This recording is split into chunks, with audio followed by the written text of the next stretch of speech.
Le message du jour vous est présenté par notre frère Marc. Salut chers bien-aimés de notre Père Céleste. Nous sommes toujours dans l'épître de Jude et aujourd'hui nous allons considérer les réponses aux 2 questions posées hier. Je vous invite à lire attentivement les versets 8 à 16.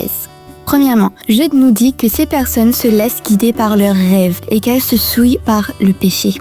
Deuxièmement, elles parlent de choses qu'elles ne comprennent pas. Troisièmement, elles sont dirigées uniquement par leurs sentiments et non par la vérité de Dieu. Quatrièmement, elles ont suivi la voie de Caïn et pour de l'argent, elles se sont livrées à la même conduite que Balaam. Chers bien-aimés, c'est un sujet très sérieux et j'y reviendrai plus tard dans un message entièrement consacré à ce thème. Cinquièmement, elles sont des tâches impures dans vos repas fraternels, mangeant sans crainte, ne recherchant que leur propre intérêt. Sixièmement, elles sont comme des nuages sans pluie, emportées par les vents, comme les vagues de la mer, elles rejettent l'écume de leurs propres actes honteux. Septièmement, l'heure est réservée pour l'éternité.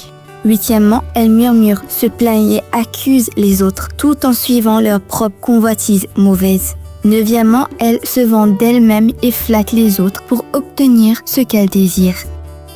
Chers bien-aimés, nous avons ainsi identifié 9 réponses aux 2 questions posées. Jude a mis en lumière leurs intentions cachées. Maintenant, soyons francs et sincères. Avez-vous remarqué ces mêmes attitudes dans nos églises aujourd'hui? Jude les avait déjà observées à son époque. Et il écrit au verset 3, « J'ai ressenti la nécessité de vous écrire à ce sujet. » Chers bien-aimés, faisons face à la vérité et aux faits. Maintenant que les avertissements sont clairement donnés, que devons-nous faire? Où allons-nous à partir d'ici? Quelles sont les attitudes et les décisions que le Seigneur nous appelle à prendre? Nous poursuivrons ce message demain. Que Dieu vous bénisse tous abondamment. Profitez de votre journée en lui. À demain, au revoir.